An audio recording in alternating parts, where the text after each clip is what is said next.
Eh bien bonjour tout le monde et bonjour à vous deux. Bonjour. Donc un nouveau jeu qui va être abordé dans Process. Un jeu différent d'Omega, puisque là on part avec un projet qui est moins abouti, sans dénigrement, puisque Omega est en financement bientôt. Là du coup on est encore au stade de la création du jeu, des règles de son univers, de son kit d'intro, des visuels, mais ça on en parlera au fur et à mesure. Donc là c'est Arcana, le jeu de rôle clair et obscur. J'ai bien dit la chose, je crois, comme dans l'interview la dernière fois au RPGers. D'ailleurs, vous pouvez aller mater l'interview, elle est aussi dans la description de la vidéo, elle apparaît dans une fiche normalement. Si je suis arrivé à la caler correctement, vous pouvez voir les premiers détails en fait sur ce jeu. Donc, je suis accompagné de Crystal et d'Ambre, qui était déjà passé dans la caméra, du coup, si tu as déjà vu l'interview. Donc, on commence en fait à faire le suivi du jeu dans Process avec une interview du coup qui va faire assez large et au fur et à mesure en fonction de nos idées et de vos retours à vous aussi que vous pouvez nous faire d'ailleurs dans les commentaires, on pourra zoomer sur des points intéressants du projet jusqu'à qu'il sorte, que diable, parce que c'est un peu le but quand même. C'est un peu le but. Alors, bon, d'accord.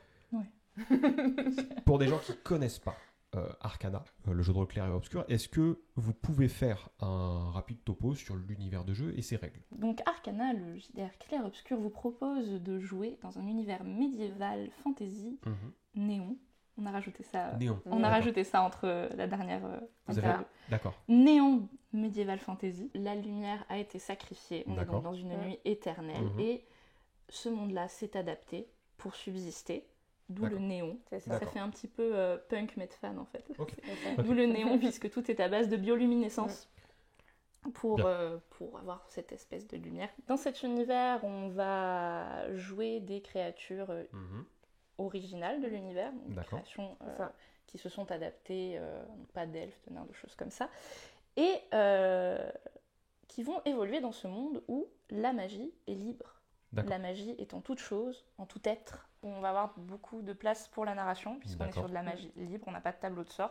On va devoir décrire, narrer ses sortilèges, etc. Donc c'était vraiment ce côté-là qu'on voulait mettre en place. Donc un système de magie qui permet d'être bien libre et puis qui permet de changer l'ambiance d'une table à une autre. C'est ça. Ça c'est pas... Pour avoir testé en tout cas, c'était 2 fois. Du coup, c'est vrai que c'était assez différent en fonction des personnes, en fonction des attentes qu'on a en termes de jeu. C'est ça. Ok, mais du coup ça c'est la magie et l'univers et les règles vite fait. Comment est-ce que ça se passe ? Ça se joue avec un des 9. Ouais. Un des 9. Qu'est-ce qu'un des 9 C'est ça. On l'avait déjà dit. Ouais. Mais c'est pour voir s'ils ont suivi, ils ont regardé la vidéo. Donc c'est un des 9 parce qu'il y a 9 dieux. 9 héros. D'accord. C'est ça. Héros. Plus exactement, 9 héros. Dans le lore. D'accord. Mais, donc le chiffre 9 est très important. Mm-hmm. On a voulu le retranscrire dans les règles. Donc on va prendre un des 10. Le 0 va compter pour 0. Le 9 va compter pour le chiffre le plus haut qu'on peut atteindre. D'accord. Quand on fait un 9, on est sous le bon augure. Les 9 héros nous regardent. On relance, on ajoute. Quand on fait un 0, le cercle vide, la marque de l'infamie, du néant, on relance, on soustrait. D'accord. Et donc, on peut se retrouver avec des jets négatifs. C'est ça. Donc quand c'est sur de la magie, puisque je reviens sur la magie libre qui était vraiment le fer de lance du jeu en termes d'application de règles et de narration, quand on fait de la magie et qu'on se retrouve avec un chiffre négatif, ça peut très vite mal tourner. Et quand on fait plein de 9 d'affilée et qu'on a créé un sort hyper puissant, ça peut très vite dégénérer aussi. D'accord. Donc le but c'est d'avoir à gérer en fait soit ces échecs terribles, soit ces prouesses incroyables. C'est toujours très drôle de voir les joueurs se débrouiller avec ça. Voilà. Ok, donc il faut garder le contrôle. Il ne faut pas faire de résultats trop extrêmes dans un sens ou dans l'autre. C'est le meilleur moyen d'éviter des catastrophes. Ok. Alors maintenant, puisqu'on a refait un topo avec une petite mise à jour pour que les gens se souviennent de ce que c'est, comment est-ce que Arcana est né ? En fait, comment ce projet a été mis au monde, comment est-ce qu'il a été bougé et bousculé au fur et à mesure jusqu'à ce moment-là, en fait, comment ça s'est passé, pourquoi vous en êtes venu à faire ce jeu-là ? L'idée de base, très très très lointaine de l'univers, de choses comme ça, ça vient d'une sale gosse. D'accord. C'est moi. Okay. Qui vivait des choses un peu chiantes Non, carrément cataclysmique, ça finit en procès et tout. Ok. C'est rien de très joyeux et de trucs qu'un enfant ne devrait pas vivre en fait. Et du coup, en fait, c'était un peu... c'était écrire, créer un univers, s'évader de la réalité en fait. Parce que c'était presque vital à ce moment-là de pas vivre dans ce monde concrètement, qui était un monde de merde, c'est toujours d'ailleurs. Et finalement, en grandissant, j'écris dessus, j'ai travaillé sur un petit peu cette idée et j'ai rencontré le JDR. Ok. Il est arrivé comme ça dans ma vie, genre bam. Et je me suis dit, mais c'est génial ce truc, mais ce concept est trop formidable. Okay. Et en termes d'évasion ludique et tout, mais c'est formidable. Et je me suis dit, il y a peut-être moyen de faire quelque chose. Parce que cet univers, ce fond d'histoire, cette inspiration que j'ai eue, je peux peut-être m'en resservir. Et je peux peut-être la partager avec des gens. Et qu'on s'évade tous ensemble et qu'on fasse des trucs géniaux tous ensemble. Et donc, on a testé il y a 8 ans. Il y a 8 ans. Donc voilà, ça fait un petit moment. Donc quand on était au lycée, c'est les balbutiements. Vous savez, c'est ce moment où on se dit hey, venez jouer à mon JDR les copains, et qu'on a genre un système de règles calqué sur un truc qu'on connaît déjà. C'est le début. C'est comme ça que ça commence. Et donc, avec les fiches de personnages Word.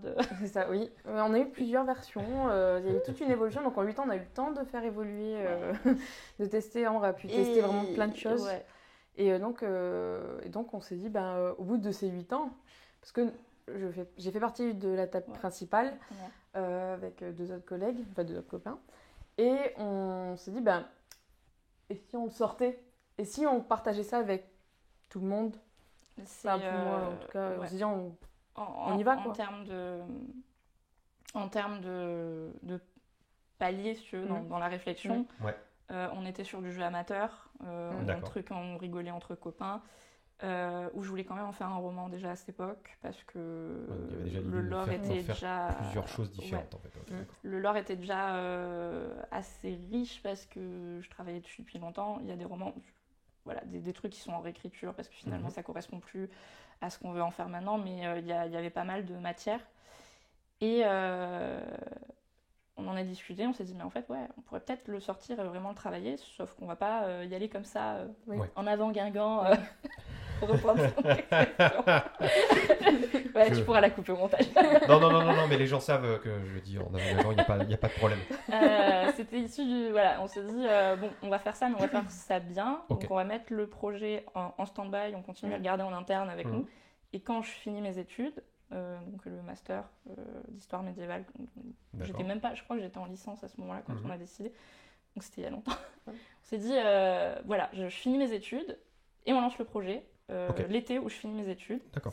Et du coup on s'est lancé en 2019 je crois, c'était 2018. C'était un festival au-delà du dragon. C'était un premier festival au-delà du dragon. En fait, il y a eu l'année avant, en fait, où on a un peu préparé. On a commencé à plus parce que c'était un peu informel. Ça se formalisait quand même, les créations de fiches, etc. Mais il y avait quand même, constituer l'équipe, le noyau dur de l'équipe, de savoir qu'est-ce qu'on allait faire, les directions, faire des choix sur les systèmes de jeu, etc. Et donc il fallait peaufiner un peu ça. Et pour moi, je fais la partie tout ce qui est communication. Oui. Donc avec Internet, Instagram, site Internet. Oui. Et il fallait aussi un peu teaser, un peu commencer à refaire vivre cette page parce qu'on l'avait depuis un petit moment, mais il fallait faire quelque chose faire un peu plus aviser des jeux, etc. Donc il y avait plein de choses à faire, puis c'était le temps de un peu la réflexion, pas partir comme ça, on y va sans... Oui, puis ça a permis d'établir une communauté, etc. Enfin, d'avoir des retours, tout ce genre de choses. Ok, un long cheminement. Le long d'un fleuve pas si tranquille que ça. Parce que la création d'un jeu, c'est toujours mouvementé. Mais du coup, le vrai départ du staff Arcana, c'était il y a 2 ans, au-delà du dragon, où vraiment là, on est parti sur l'idée que c'est bon, on édite. Là, on va en faire quelque chose. On arrête de jouer entre nous, entre potes, et on va en faire quelque chose pour le public. Et du coup, ça change énormément les choses en termes de création et de travail. Ça n'a rien à voir, vraiment. Bon. D'ailleurs, tu as évoqué staff dans ce que tu viens de dire. alors sans présenter absolument tout le monde, parce qu'on verra plusieurs fois, mais le noyau dur autour du projet Arcana est composé de quelles personnes? Nous sommes 4 actuellement. D'accord. Cristal, qui est ma meilleure amie. Ça va, c'est chiant, tout ça. Oui, ça va. Et avec qui on se connaît bien, donc on savait qu'on pourrait travailler ensemble. D'accord. On peut passer des soirées entières avant un festival à 4h du matin à travailler sur un truc qu'on doit présenter, s'engueuler comme c'est pas permis le lendemain, ça va. Okay. Même s'engueuler, ça va quand même. Ouais, ça va, je veux dire. On a des désaccords. On s'est jeté des trucs à la figure. Des dragons en plastique. C'est important dans le staff qu'on puisse travailler avec les gens, qu'on sache qu'on est compatible en termes de travail. Il y a des gens très compétents, mais avec qui on sait qu'on ça ne matchera pas. Donc là, on savait que ça passerait très très bien. Du coup, présente ce que tu fais. Enfin, tu l'as déjà fait. Oui, du coup, oui. C'est essentiellement la communication donc, sur Internet, mais aussi sur le stand. Généralement, c'est le visage d'Arcana. C'est ça. Généralement, c'est moi. Et après, voilà, on est quelques-uns à tourner de temps en temps. Mais voilà, j'étais dans sa valise et on ouvrait le stand et puis je sortais de la valise. Et donc, je présentais. Voilà, je ne fais pas encore tester le jeu. D'accord. Je suis en apprentissage, on va dire.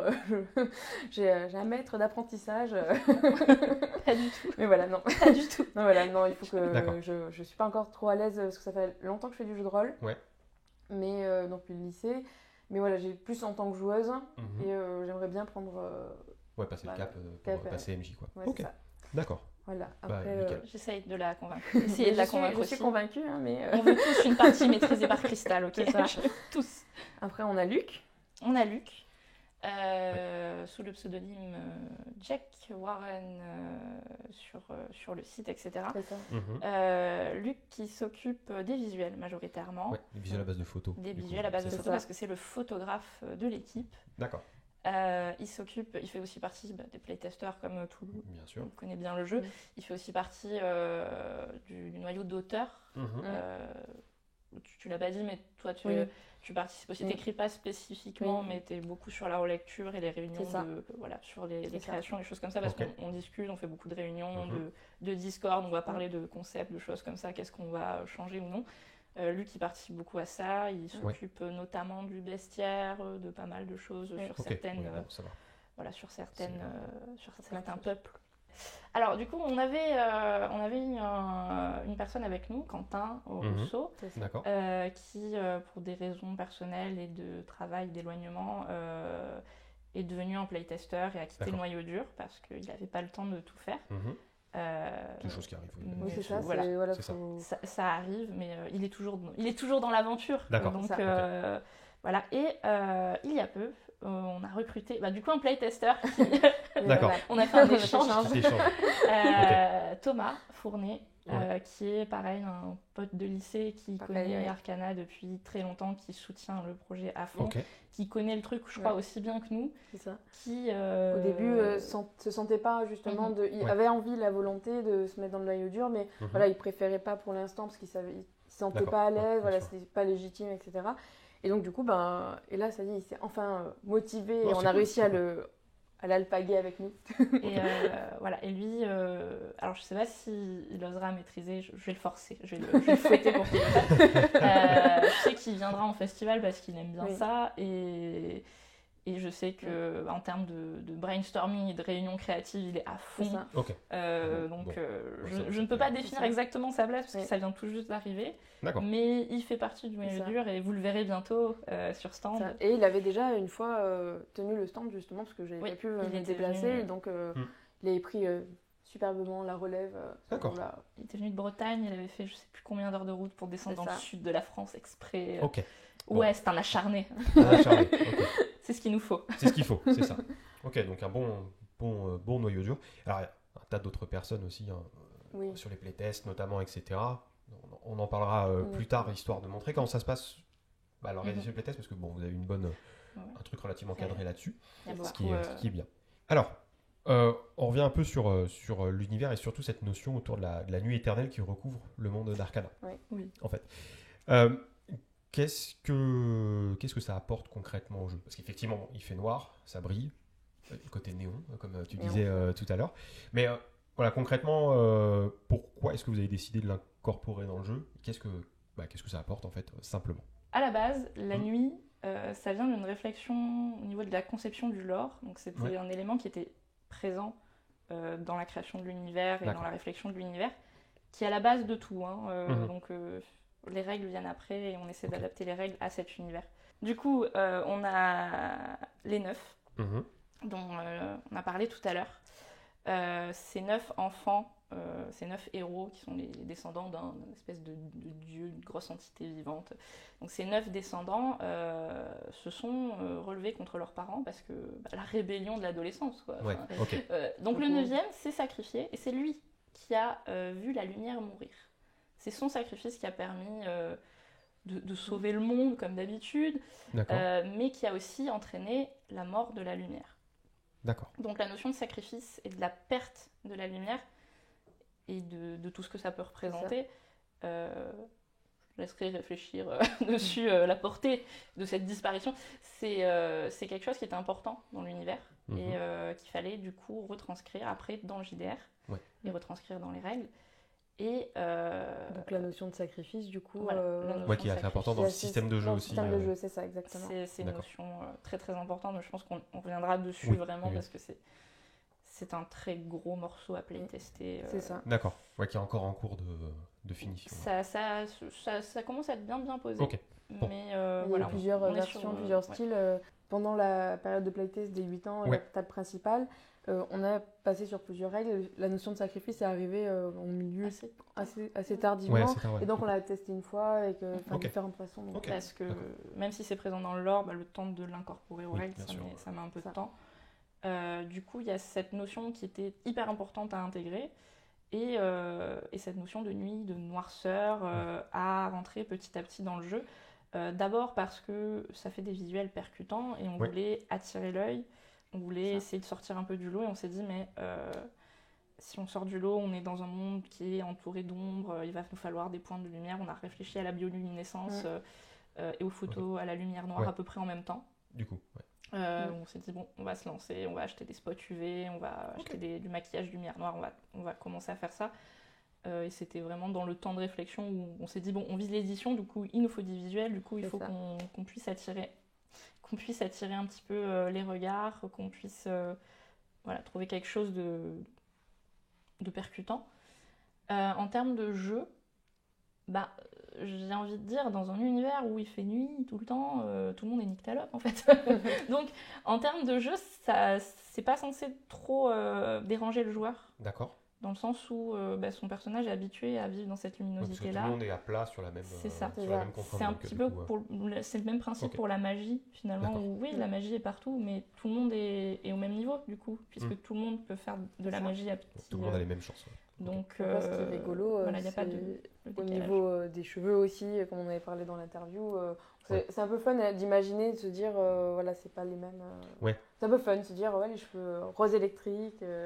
bleu, parce que du coup, même jusqu'à la pilosité en fait, des habitants, ça... C'est ça. Ils ont dû s'adapter, donc imaginez un autre univers que ce qu'on a l'habitude de jouer, peut-être. Le but, c'était de ne pas aller trop loin pour pas déranger le joueur et le bloquer dans un truc complètement farfelu et difficile à imaginer, mais d'arriver à toucher des pointes avec ces pointes de couleur un peu et cette bioluminescence, d'arriver à décrocher petit à petit le joueur et pour le faire rentrer dans notre délire à nous, en fait. Ok, d'accord. Voilà. Je ne sais pas si c'est réussi ou pas. On verra. A priori, les visuels sont assez percutants. On en a passé là dans la vidéo, donc du coup, c'est du plus bel effet. Alors, donc il y a des visuels photos pour illustrer Arcana, certes, mais Arcana, c'est un peu plus que ça, parce qu'il y a le jeu de rôle, avec des illustrations à base de photos. Bon, il y a quelques illustrations à la main, entre guillemets, mais il y a aussi un projet transmédia. Donc des romans, des nouvelles, de la musique. De la musique.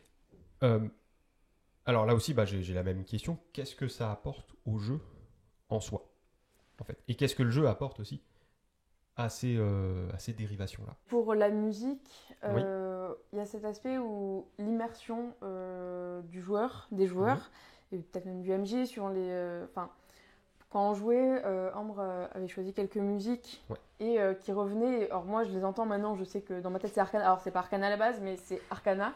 C'est un réflexe pavlovien. C'est ça. Et ça mettait quand même une espèce d'ambiance Donc peut-être qu'on a un univers peut-être un peu particulier avec des personnages, avec des peuples différents qui n'existent pas forcément ailleurs. D'accord.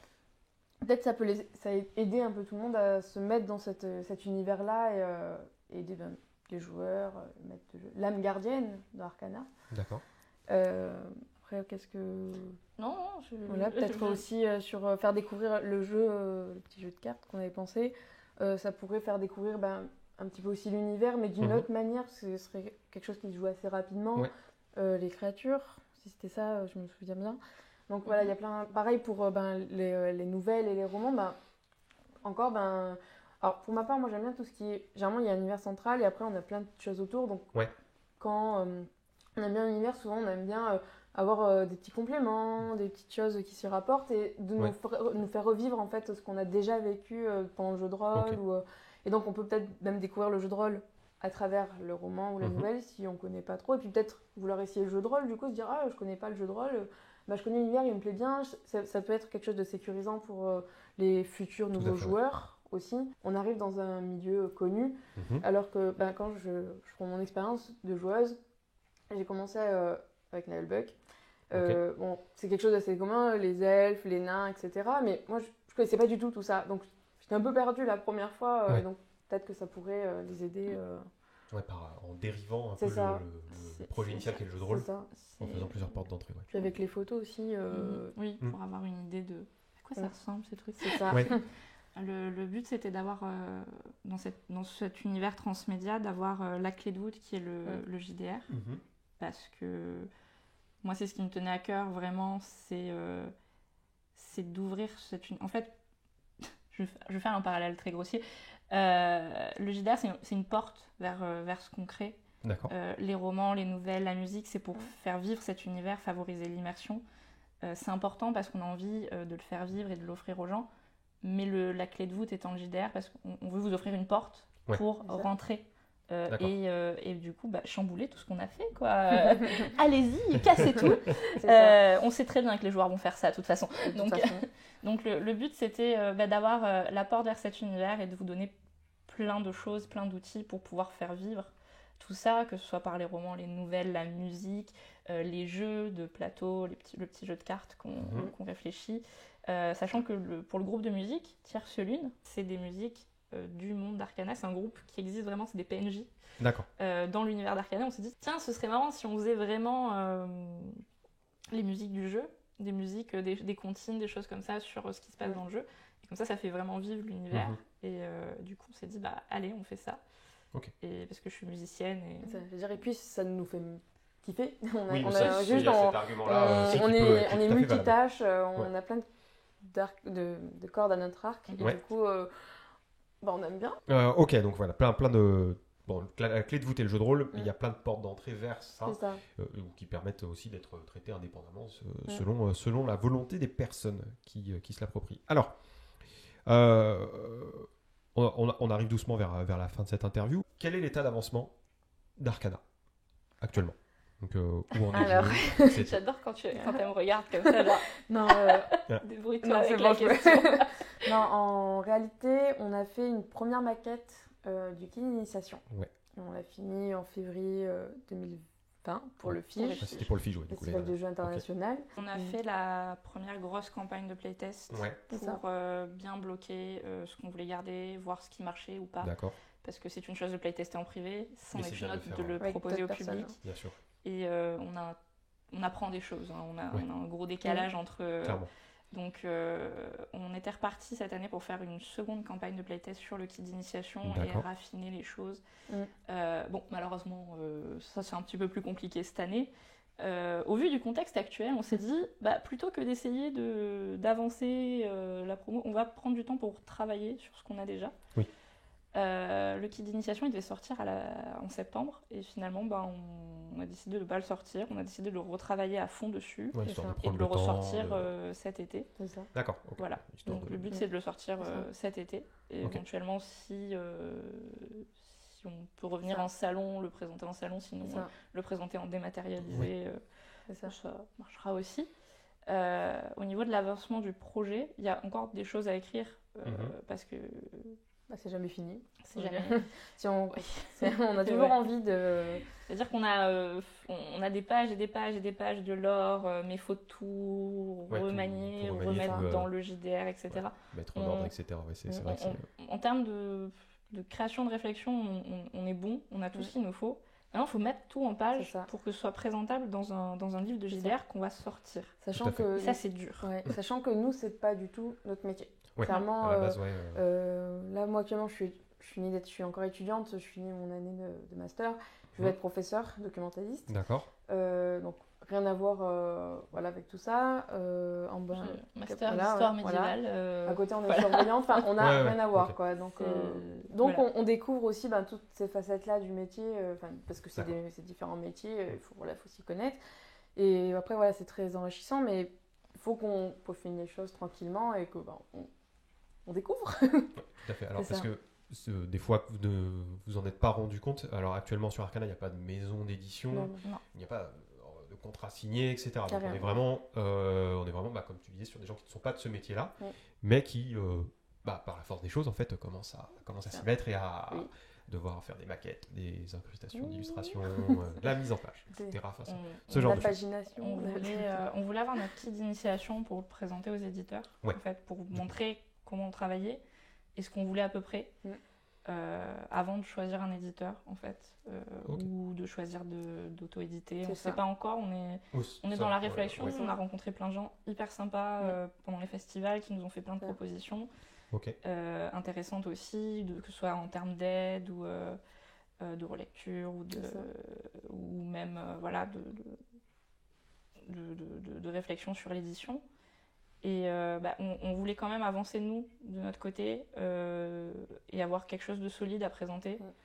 D'accord. Parce que pour moi, rôliste qui attend très longtemps ces pledges, il me paraît inconcevable de signer un contrat et de ne pas sortir le jeu dans la foulée. Il est hors de question qu'on annonce et qu'on fasse poireauter les gens pendant hyper longtemps. On ne veut pas faire attendre trop longtemps. Donc tant qu'on est en phase de playtest et qu'on n'a pas d'éditeur, on a ce petit temps en fait, de latence qui nous permet d'avoir un peu plus de liberté. Je pense qu'on a la moitié du chemin parcouru en fait. C'est-à-dire qu'on a tout ce qu'il nous faut.